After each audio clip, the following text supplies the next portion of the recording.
Y finalmente, número 4, no es un poder tiránico, sino una unión vital. A ver, lo que pasa es que cuando hablamos del poder del Espíritu, la palabra poder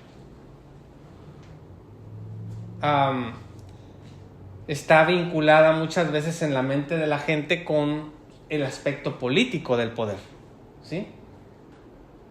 Entonces, cuando decimos que el Espíritu Santo tiene poder y que el poder de Dios está en nosotros, tenemos que entenderlo como un poder que nos introduce en la unión vital con Cristo, irrumpe en todos nuestros esquemas que a Dios no le agradan para transformarnos. Su fiabilidad.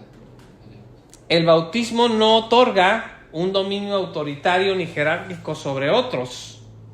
No es para ejercer un poder tiránico. El propósito es vital y relacional.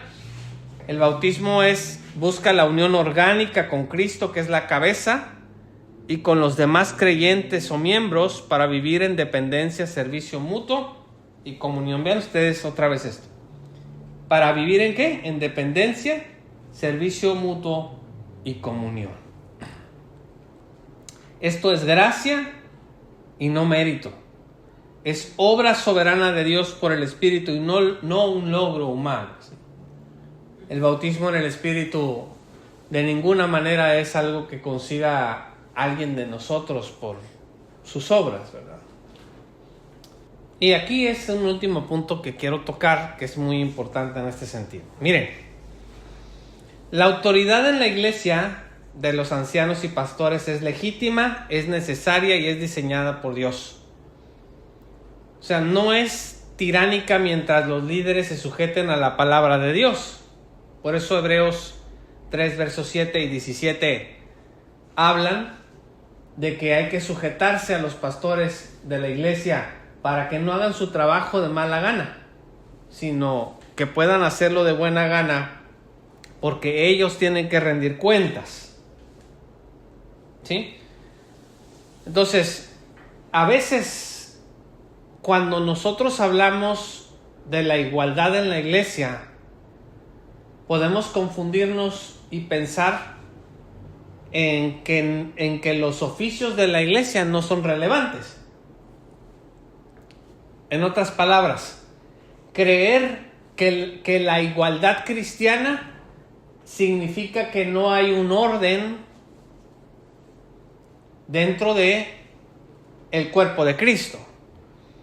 Entonces, a veces la igualdad se puede confundir con el orgullo que puedo yo llegar a tener y estar diciendo, no, pues como todos somos iguales, entonces nadie tiene autoridad o todos tenemos la autoridad, ¿sí? Por eso dice aquí que por otro lado un descuido en la sujeción bíblica y vida espiritual puede propiciar la rebelión dentro de la iglesia. O sea, cuando somos bautizados por el Espíritu Santo, compartimos en igualdad este precioso ministerio de parte de Dios en el Espíritu, y dice que nos lleva a vivir en dependencia, servicio mutuo y comunión. Pero eso no deshace la estructura del cuerpo de Cristo, en donde hay una autoridad delegada para los pastores de la iglesia. Vean ustedes en 1 Timoteo, vamos a 1 Timoteo. ¿Qué dicen sus Biblias el título del capítulo 3? A ver, requisito de los... ¿Y qué dice el título del versículo 8? Y vean ustedes qué dice el versículo 14. Esto te escribo, aunque tengo la esperanza de ir pronto a verte. ¿Para qué?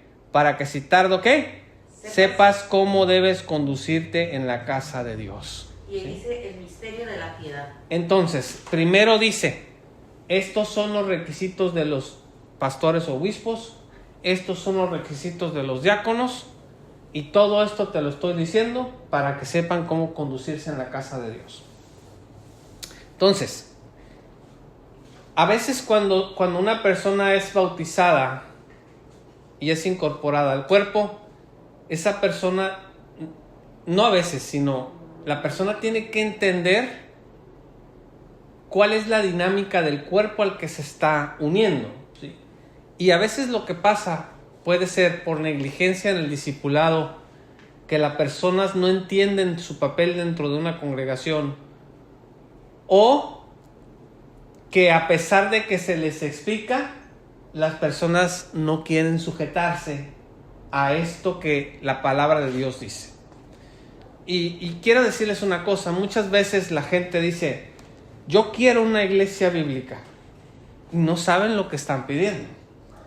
Porque en una iglesia bíblica, a lo mejor el primer raspado vas a ser tú, o voy a ser yo, ¿sí?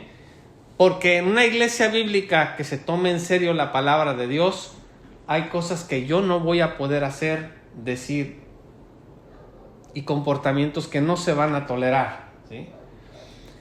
Entonces, no es el bautismo en el Espíritu Santo que me incorpora al cuerpo, no trae como por ósmosis o automáticamente la comprensión que yo debo de tener sobre cómo se vive la vida en la comunidad, sobre cómo conducirme dentro de la casa de Dios, columna y baluarte de la verdad, dice 1 Timoteo 3, verso 15, ¿sí?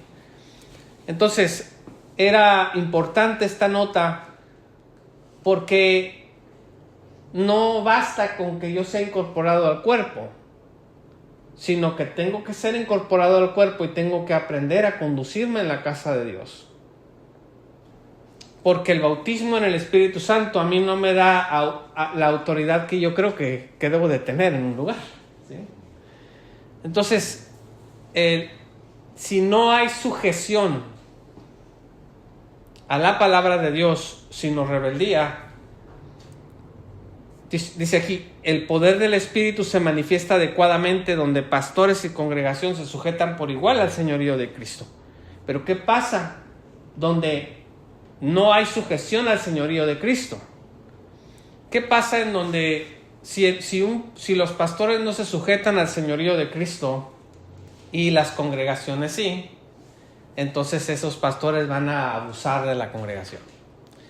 Ahora, si las congregaciones no se sujetan al señorío de Cristo, pero los pastores sí, entonces lo que va a pasar es que esas congregaciones van a estorbar el ministerio y la visión que Dios le ha dado a los pastores. Entonces, vean ustedes la importancia de esta cuestión del poder, ¿sí?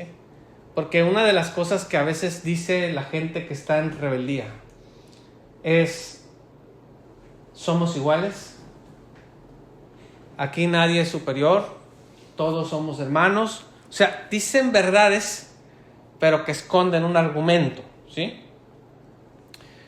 No, pues yo también tengo el Espíritu de Dios, ¿sí? Pero cuando una persona te instruye y te dice, la palabra de Dios dice esto, ¿sí? Bueno, es que no te sujetes a mí. Sujetémonos todos a lo que la palabra de Dios está diciendo, ¿sí? Perdón, quizá... En conclusión, el bautismo espiritual en el momento de la fe une orgánicamente al creyente a Cristo y a su cuerpo, que es la iglesia, identificándolo con su muerte y resurrección, otorgándole posiciones eternas en él y formando la unidad vital de la iglesia, no para dominio, sino para comunión y vida nueva. Muy bien, ¿algún comentario final? ¿Pregunta?